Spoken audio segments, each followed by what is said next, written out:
নমস্কার, আমি সঞ্চিতা। ফাইন্ডিং বুক চ্যানেলে আপনাদের স্বাগত। আজকে কথা বলবো একটা রহস্য কাহিনী নিয়ে। যে রহস্য কাহিনীটার কথা আজকে আমি বলতে চলেছি, রহস্য কাহিনী পড়তে যারা ভালোবাসেন তাদের বোধহয় প্রত্যেকের এই বইটা পড়া হয়ে গেছে। আমি বোধহয় সব থেকে শেষে পড়লাম। সেই বইটা হলো সাক্ষ্যজিৎ ভট্টাচার্যের লেখা শেষ মৃত পাখি। এটা সুপ্রকাশ প্রকাশনী থেকে প্রকাশিত হয়েছে। এই বইটার দাম হচ্ছে 520 টাকা এবং এর মোট পাতার সংখ্যা হচ্ছে 403। বেশ মোটাসোটা একটা বই। শেষ মৃত পাখি রহস্য কাহিনী বইয়ের ওপরেই লেখা রয়েছে। এটা অনেক দিন আগেই প্রকাশিত হয়েছে। রহস্য গল্প পড়তে যারা ভালোবাসেন তাদের তো প্রায় সবারই এই বইটা পড়া হয়ে গেছে। আমি অনেক দিন পরেই বইটা পড়লাম। বইটা অনেক মোটাসোটা বই দেখে বেশ অনেক দিন পরেই আমি বইটা শুরু করলাম এবং কিছুদিন আগেই বইটা আমি শেষ করেছি। যদিও এই বইটা নিয়ে প্রায় অনেকেই ভিডিও বানিয়ে ফেলেছেন অলরেডি, প্লাস লেখালেখি লিখে যারা রিভিউ করেন তারা এই বইটার সম্বন্ধে লিখেছেন। সবারই মোটামুটি করা এবং বইটার সম্বন্ধে সবারই সব কিছু জানা হয়ে গেছে অলরেডি। তাও আমি আজকে ভিডিওটা বানাচ্ছি এ কারণে, কারণ এত ভালো আমি একটা বই পড়েছি। এই বইটা নিয়ে যদি আমি একটা ভিডিও না বানাই সেটা খুবই একটা অন্যায় হবে। সেই জন্য এই বইটা নিয়ে আমি ভিডিও বানাচ্ছি। আর আমার মতো দু একজন যারা হয়তো বাদ পড়ে গেছেন এই বইটা পড়তে, তারা যদি আমার এই ভিডিওটা দেখেন তাহলে বলবো যে এই ভিডিওটা দেখার পর অবশ্যই এই বইটা আপনারা পড়ে দেখুন, যদি আপনি রহস্য কাহিনী পড়তে ভালোবাসেন। এছাড়াও আরও কারা কারা পড়বেন সেগুলো আমি পরে বলছি। যারা রহস্য কাহিনী পড়তে ভালোবাসেন তাদের জন্য এটা একটা মাস্ট রিড বই হচ্ছে এই শেষ মৃত পাখি। এবার আমি বইয়ের কথায় আসছি। এই রহস্য কাহিনী শুরু হচ্ছে তনয়া ভট্টাচার্য নামে একজন সাংবাদিকের হাত ধরে। একটা সর্বভারতীয় সংবাদপত্রের একজন নামকরা সাংবাদিক হচ্ছে তনয়া। সেই সংবাদপত্রে সে একটা সিরিজ লিখছে। এই সিরিজটা হলো ভারতবর্ষে ঘটে যাওয়া কিছু অপরাধ, যে অপরাধগুলো একসময় খুব সাড়া জাগিয়েছিল কিন্তু সেই অপরাধগুলোর অমীমাংসিত থেকে গেছে। সেই অমীমাংসিত ঘটনাগুলোকে নিয়েই তনয়া স্টোরি লিখছে ওই সংবাদপত্রে। এই স্টোরিগুলোকে নিয়েই চলছে তনয়ার সিরিজ। সেই রকমই 1975 সালে দার্জিলিংয়ে ঘটে যাওয়া এক তরুণ কবি অমিতাভ মিত্রর খুনের ঘটনা নিয়ে স্টোরি করতে চায় তনয়া। সে যখন এই ঘটনা নিয়ে স্টোরিটা করতে চায় তখন 2019 সাল, অর্থাৎ 44 বছর আগে ঘটে গেছে সেই হত্যাকাণ্ড। এবং সেই হত্যাকাণ্ডে যাকে খুনি হিসাবে সন্দেহ করা হয়েছিল তিনি ছিলেন এই অমিতাভ মিত্রর এক সময়ের অভিন্ন হৃদয় বন্ধু অরুণ চৌধুরী। তিনি নিজেও কিন্তু একজন সাহিত্যিক। এক সময়ের অভিন্ন হৃদয় বন্ধু, এই কথাটি বলার অর্থ হলো অমিতাভ মিত্র এবং অরুণ চৌধুরী একসময় সত্যিই তারা অভিন্ন হৃদয় বন্ধু ছিল। কিন্তু অমিতাভ মিত্র খুন হওয়ার বেশ কিছুদিন আগে তিনি একটি সংবাদপত্রে একটি সাক্ষাৎকার দিয়েছিলেন, যে সাক্ষাৎকারে অরুণ চৌধুরীকে নিয়ে বেশ কিছু কথা ছিল এবং সেই সময় সেই সাক্ষাৎকারটা অত্যন্ত চাঞ্চল্য সৃষ্টি করেছিল এবং যার ফলে অরুণ চৌধুরীর সাহিত্যিক ক্যারিয়ারেও কিন্তু সেটা বেশ কিছুটা প্রভাব ফেলেছে। এর ফলে অরুণ চৌধুরীর রাগ হওয়া স্বাভাবিক এবং রাগের বশে নিজের বন্ধু অমিতাভ মিত্রকে খুন করাটাও খুব একটা অস্বাভাবিক ঘটনা নয়।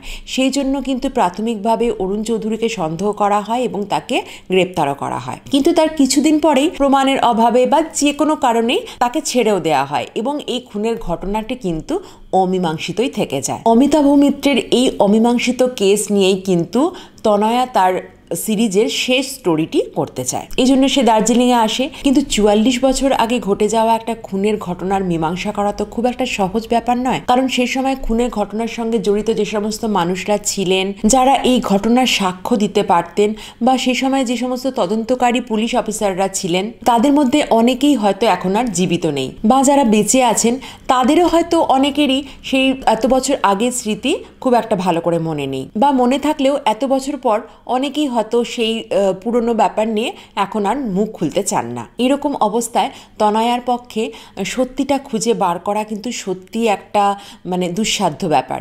কিন্তু তনয়া হাল ছেড়ে দেওয়ার পাত্রী নয়। সে দার্জিলিংয়ে এসে প্রথমেই এই খুনের যে মেন সাসপেক্ট অরুণ চৌধুরীর সাথে দেখা করে। অরুণ চৌধুরী কিন্তু প্রথমে কিছুতেই চাইছিলেন না যে তনয়া আবার সেই পুরনো কেস নিয়ে ঘাটাঘাটি করুক, কিন্তু শেষ পর্যন্ত তিনি রাজি হন এবং তিনি স্বীকার করেন যে তিনি অমিতাভ মিত্রর এই খুনের ঘটনায় জড়িত ছিলেন।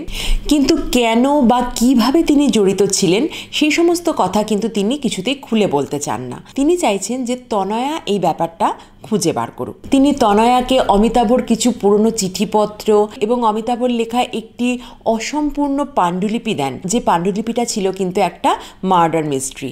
সেই অসম্পূর্ণ পাণ্ডুলিপিতে যে খুনটা হচ্ছে সেই ঘটনা অমিতাভ মিত্রর খুনের ঘটনার সাথে হুবহু একই রকম। তাই অরুণ চৌধুরী তনয়াকে এই পাণ্ডুলিপিটা দিয়ে বলেন যে এই পাণ্ডুলিপিটা পড়লেই কিন্তু তনয়া বুঝতে পারবে যে আসল খুনিকে। তাহলে তো এটা তো খুবই একটা সহজ ব্যাপার। পাণ্ডুলিপিটা পড়লে তো যে কেউই ধরতে পারে যে খুনিকে।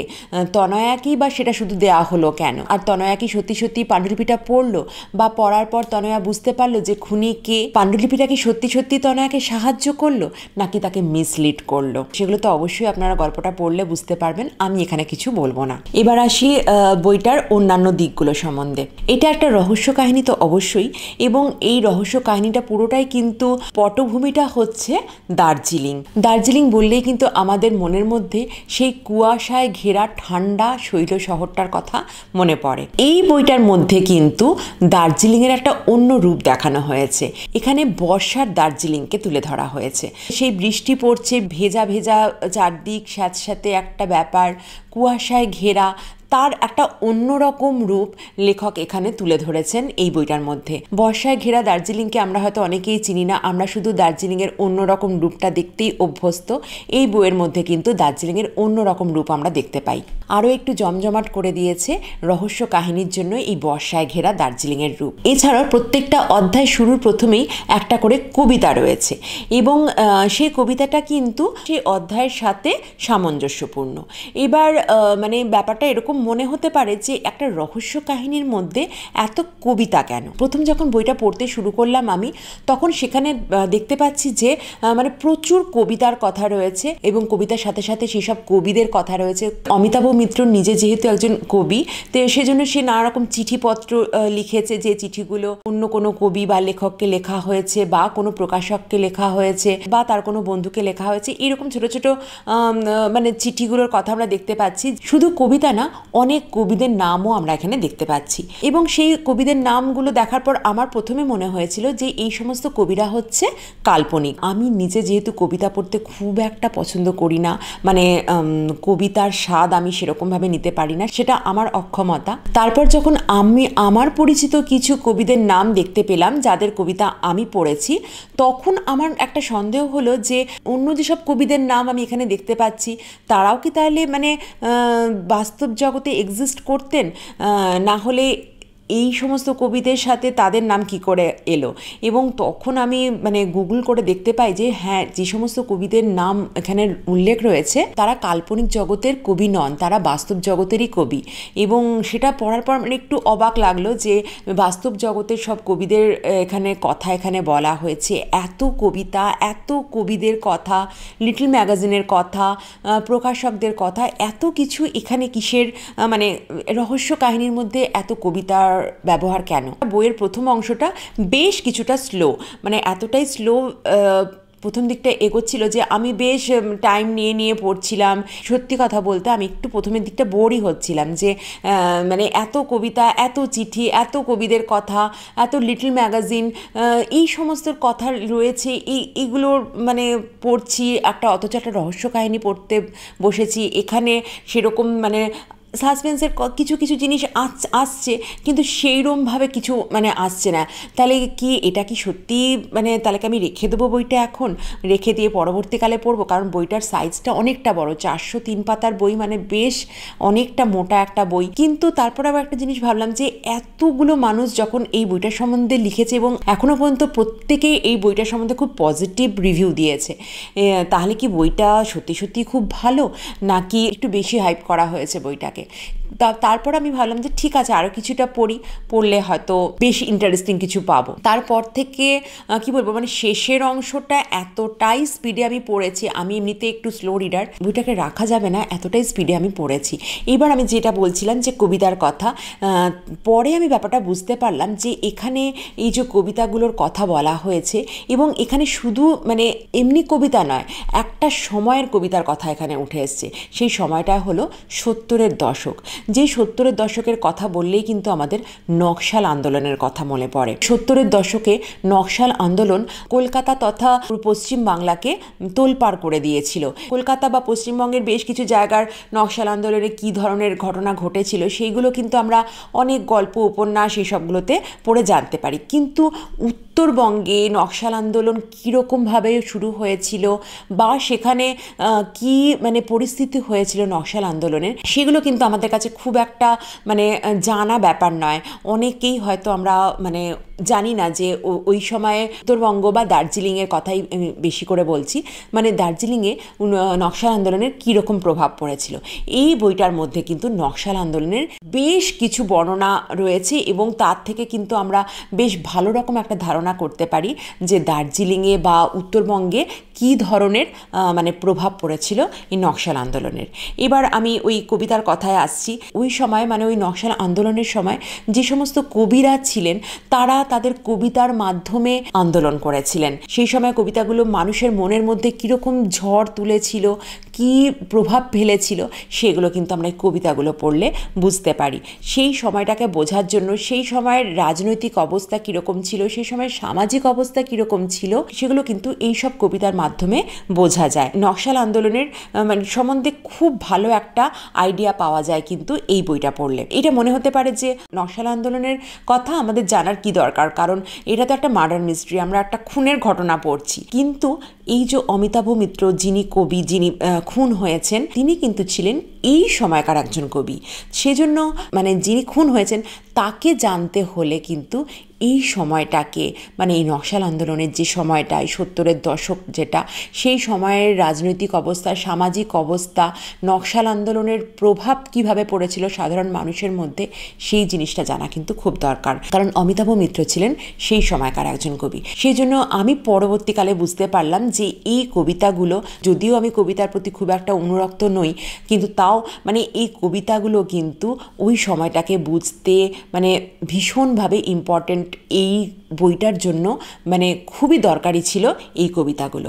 সেজন্য এই কবিতা বা অমিতাভর লেখা যে চিঠিগুলো, সেইগুলো কিন্তু একটা আলাদা মাত্রা যোগ করেছে এই বইটার মধ্যে। এটা কিন্তু খুব সাধারণ একটা মার্ডার মিস্ট্রি নয় যে সাধারণ একটা খুন হয়েছে, সেই খুনের কেউ একজন তদন্ত করছে, সেটা তারপরে সে তদন্ত করে বার করলো কে অপরাধী, ব্যাস। এটা কিন্তু সেই ধরনের নয়, এটার মধ্যে অনেক কিছু জিনিস জড়িয়ে আছে। 70-এর দশক, যেই সময় নকশাল আন্দোলন বললাম, সেই সময়টাকে তুলে ধরা হয়েছে। সেই সময়ে অমিতাভ মিত্র খুন হচ্ছেন, মানে সেই সময়টা যেমন রয়েছে। তারপর 2019 সালে তনয়া যখন এসে আবার নতুন করে তদন্ত করছে, সেই সময়টাকে আবার দেখানো হয়েছে। দুটো সময় পাশাপাশি চলছে। আবার শুধু দুটো সময় বললে ভুল হবে, এর মধ্যে এই গল্পটার মধ্যে আর একটা গল্প চলছে, মানে আর একটা সময়ের কথা বলা হচ্ছে। যে গল্পটা কিন্তু যেটা ওই অসম্পূর্ণ পাণ্ডুলিপির কথা বললাম, যেটা তনয়ার হাতে এসেছে এবং যেটা তনয়া পড়ে বোঝার চেষ্টা করছে, এবং বর্তমান সিচুয়েশানে কে খুনি সেটা বোঝার চেষ্টা করছে কিন্তু ওই পুরনো পাণ্ডুলিপিটা পড়ে। সেখানেও কিন্তু একটা ঘটনা রয়েছে। তো মানে এই এতগুলো সময়ের ঘটনা এখানে একসাথে চলছে। অসম্ভব সুন্দরভাবে লেখক এখানে মানে ঘটনাগুলোকে একসাথে দেখিয়েছেন। আর সবথেকে বড় কথা হচ্ছে মানে অনেক কিছু জিনিস সেখানে এসেছে, এবং প্রত্যেকটা জিনিস আপনাকে খুব খুঁটিয়ে পড়তে হবে। যারা রহস্য কাহিনী পড়ে তাদের একটা স্বভাব আছে, মানে অনেকেরই এই জিনিসটা করেন, গোয়েন্দার সঙ্গে সঙ্গে পাঠকও কিন্তু গোয়েন্দাগিরি শুরু করে দেয়। এখানে কিন্তু লেখক মানে পাঠকদেরকে সেই সুযোগটাও দিয়েছেন যে পাঠকও কিন্তু বেশ মনে মনে একটা ধরে নিতে পারবে যে খুনি কে, সেটা কিন্তু সেই সুযোগটা দিয়েছেন। কিন্তু শেষ মুহূর্তে গিয়ে বিশাল বড় একটা ধাক্কা আপনি খাবেন, যে ভুলটা আমিও করেছি। আমার মনে হয় এই বইটা যারা যারা পড়েছেন তাদের মধ্যে অনেকেই এই ভুলটা করেছেন, যে আমরা একজনকে খুনি বলে ধরে নিয়েছি গল্পটা পড়ার পর, যাকে খুনি বলে মনে হবে, কিন্তু শেষ মুহূর্তে গিয়ে দেখা যাবে সে খুনি নয়, খুনি অন্য কেউ। মানে কি বলবো, এই যে টুইস্টগুলো দিয়েছেন, এই টুইস্টগুলো লেখক মানে ভীষণ সুন্দর করে টুইস্টগুলো রয়েছে, এবং এরকম প্রচুর টুইস্ট রয়েছে বইটার মধ্যে, একটার পর একটা টুইস্ট আসতে থাকবে। আর এই বইটা পুরোটাই কিন্তু এরকম রহস্য মোড়া, একটার পর একটা সেই রহস্য কাহিনীগুলো উন্মোচন হতে থাকবে। এবার পড়ার সময় বইয়ের মধ্যে অনেক সময় এরকম হয় যে কিছু কথা হয়তো লেখক বলেছেন, সেগুলোকে আমরা অতটা মানে গুরুত্ব দিয়ে পড়লাম না, ওভারলুক করে চলে গেলাম। পরবর্তীকালে দেখা যায় যে সেই সমস্ত ছোট ছোট ক্লুগুলোই কিন্তু একটা মানে খুব বড় একটা ক্লু হিসেবে দেখা যাচ্ছে। সেই ক্লুগুলো যদি আপনি মিস করে যান, তাহলে কিন্তু আবার আপনাকে সেই আগের পাতা উল্টে দেখতে হবে, যেরকম কিন্তু আমাকেও বেশ কয়েকবার করতে হয়েছে। আর যেটা বললাম যে মানে বইটা বেশ মোটাসোটা একটা বই, 403 পাতার বই, মানে বেশ অনেকটা সময় লাগারই কথা। কিন্তু বইটা মানে প্রথম দিকটা কিছুটা স্লো হলেও মাঝের অংশ থেকে শেষের অংশটা এতটাই টান টান উত্তেজনা রয়েছে এর মধ্যে যে কোনোভাবেই আপনি বইটা রাখতে পারবেন না, এবং খুব তাড়াতাড়ি বইটা আপনি শেষ করবেন। বইটা শেষ না করে আপনি বইটা রাখতে পারবেন না, এরকমই একটা বই।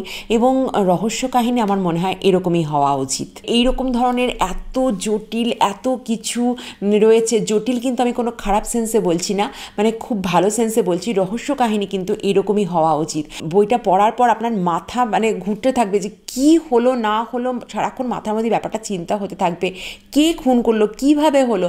আপনি একজনকে খুনি বলে ভাবছেন, তার পরের পাতাতে গিয়ে দেখছেন যে সে খুনি না, একটা অন্য কাউকে আপনি খুনি বলে ভাবছেন। লেখক আপনাকে পুরো মাথা গুলিয়ে শেষ মুহূর্তে গিয়ে সমস্ত কিছু সমাধান করবেন। ভীষণ সুন্দর একটা রহস্য কাহিনী হচ্ছে এই বইটা। এই বইয়ের মধ্যে কিন্তু যেটা বললাম যে অনেক কবিদের কথা আমরা জানতে পারলাম, যারা হয়তো মানে সেই সময় তারা তুমুল ঝড় তুলেছিলেন মানুষের মধ্যে তাদের কবিতার মাধ্যমে, কিন্তু বর্তমানে তাদের মধ্যে অনেকেই হয়তো বিস্মৃতির আড়ালে চলে গেছেন। সেই সমস্ত কবিদের কথা লেখক এখানে লিখেছেন। মানে এটা বলা যায় যে সেই সমস্ত কবিদের প্রতি একটা শ্রদ্ধা উনি জানিয়েছেন। শুধু কবি না, এখানে কিছু বিখ্যাত গোয়েন্দাদেরকেও আমরা দেখতে পাই। গোয়েন্দাদের বলতে তাদের কথাও এখানে আসে, যে ফেলুদা বোমকেস থেকে শুরু করে শার্লক হোমসের কথাও কিন্তু আমরা এখানে দেখতে পাই। পাণ্ডুলিপিতে আর যে গল্পটা রয়েছে সেখানে একজন গোয়েন্দা রয়েছেন, তার নাম হচ্ছে শুদ্ধ সত্য, আর তার যে অ্যাসিস্ট্যান্ট তার নাম হচ্ছে ডাক্তার প্রণবেশ। এবার তাদের মধ্যে কিন্তু আমরা সেই শার্লক হোমস আর ডক্টর ওয়াটসনের মানে ছায়া দেখতে পাই। এছাড়াও কিছুটা ব্যোমকেশ, ফেলুদা এদের ছায়াও আমরা কিছুটা দেখতে পাই। মানে সেই সমস্ত গোয়েন্দাদেরকেও এখানে মানে শ্রদ্ধা জানানো হয়েছে বলে আমার মনে হলো। তাদের কথাও এখানে কিছুটা করে এসেছে। একটা রহস্য কাহিনীর মধ্যে এত কিছু জিনিস রয়েছে, সেখানে নকশাল আন্দোলন, কবিতা, বিস্মৃতির আড়ালে চলে যাওয়া অনেক কবিদের কথা জানতে পারছি, গোয়েন্দা গল্প ইত্যাদি অনেক বইয়ের রেফারেন্স এখানে রয়েছে। নকশাল আন্দোলনের কথা রয়েছে, নকশাল আন্দোলনের একটা প্রামাণ্য দলিল বলা যেতে পারে এই বইটাতে টানটান উত্তেজনার সাথে লেখকের অসম্ভব সুন্দর লেখনী, যেটা আপনাকে মুগ্ধ করবে এই বইটা পড়ার জন্য। এবার এত কিছু জিনিস মিলে কিন্তু এই রহস্য কাহিনীটা, এই ধরনের রহস্য কাহিনী কিন্তু সত্যি আমি আগে পড়িনি। থাকে অনেক সময়তেই অনেক বইতে একসাথে 2-3টে সমান্তরালভাবে কোনো সময়ের কথা থাকে, অনেক কিছু থাকে, কিন্তু এখানে অনেক কিছু জিনিস একসাথে রয়েছে। লকড রুম মিস্ট্রি রয়েছে, একটা গল্প, সেই গল্পের ভেতরে আবার গল্প, মানে অনেক কিছু মিলে মানে ভীষণ সুন্দর একটা বই পড়লাম। মানে আমার তো এখন খুব আফসোস হচ্ছে যে এই বইটা আমি এতদিন পরে কেন পড়লাম। এটা বেরিয়েছে 2022 সালের শেষের দিকে, 23-এ তো মোটামুটি সবাই এই বইটা পড়ে ফেলেছে, 23-24 মানে এতদিন পরে। যাই হোক, বেটার লেট দ্যান নেভার। তো এই বইটা আমি পড়লাম, মানে ভীষণ সুন্দর একটা বই। রহস্য কাহিনী পড়তে যারা ভালোবাসেন তারা অবশ্যই বইটা পড়ুন, যারা কবিতা ভালোবাসেন তারাও কিন্তু এই বইটা পড়ুন। আর রহস্য তার সঙ্গে কবিতা যদি আপনি ভালোবাসেন, তাহলে তো এই বইটা আপনার জন্য মানে সোনায় সোহাগা বলা যেতে পারে। ভীষণ ভালো লাগবে আপনার বইটা পড়তে। ভালো থ্রিলার পড়তে চাইলে কিন্তু মানে এই বইটার নাম আমি অবশ্যই সাজেস্ট করবো সবাইকে পড়ার জন্য। মানে ভীষণ সুন্দর একটা বই। সাক্ষ্যজিৎ ভট্টাচার্যের এই বইটা পড়ে মানে ওনার অন্য লেখাগুলোর প্রতি আমার আগ্রহ জন্মালো। এরপরে ওনার যে বই আরও আসবে সেগুলো আমি নিশ্চয়ই পড়ার চেষ্টা করব। আর এই বইটার প্রচ্ছদটার কথা একটু বলে দিই। প্রচ্ছদটা খুব সুন্দর। প্রচ্ছদের মধ্যে দেখতে পাচ্ছি যে একটা বৃষ্টি পড়ছে এরকম একটা সিচুয়েশান, সেখানে মানে পাহাড় বোঝা যাচ্ছে, পাহাড়, সেখানে বৃষ্টি পড়ছে, আর এখানে একটা বাড়ি, এই বাড়িটারও কিন্তু খুব গুরুত্বপূর্ণ একটা মানে ভূমিকা রয়েছে। সামনে একজন ছাতা মাথায় দিয়ে দাঁড়িয়ে রয়েছে। এগুলো আমি অবশ্যই এখানে বলবো না, সেটা আপনারা বইটা পড়লে বুঝতে পারবেন। বেশ কিছুটা আমি বলেছি, এটা শুনে হয়তো কারো কারো মনে হতে পারে যে আমি হয়তো কিছু স্পয়লার দিয়ে ফেললাম, কিন্তু মানে বইটা পড়লে আপনি বুঝতে পারবেন এটা মানে স্পয়লার কিছুই না। বইটার মধ্যে এত রকমের জিনিস আছে যে মানে এটা কিছুই না যা আমি বললাম এখানে, খুবই সামান্য অংশই এখানে আমি বলেছি। খুব ভালো একটা রহস্য কাহিনী পড়লাম অনেক দিন পরে। যেটা প্রথমেই বললাম, রহস্য কাহিনী পড়তে যারা ভালোবাসেন তারা তো সবাই মোটামুটি পড়ে ফেলেছেন। আমার মতো যারা মিস করে গেছেন, যাদের এখনও মানে পড়ব করে যাদের এখনও পড়া হয়ে ওঠেনি, তাদেরকে বলবো আর ফেলে রাখবেন না, এই বইটা অবশ্যই পড়ে নিন। আর যারা পড়েছেন তারা আমাকে প্লিজ কমেন্ট করে জানান, আপনিও কি ভুল মানুষকে খুনি বলে মনে করেছেন আমার মতো? কমেন্টে প্লিজ আমাকে জানান। আর আমার চ্যানেলে যদি এখনও আপনি সাবস্ক্রাইব না করে থাকেন তাহলে প্লিজ সাবস্ক্রাইব করে রাখুন। দেখা হবে অন্য কোনো বইয়ের আলোচনায়। আজ তাহলে আসি, নমস্কার।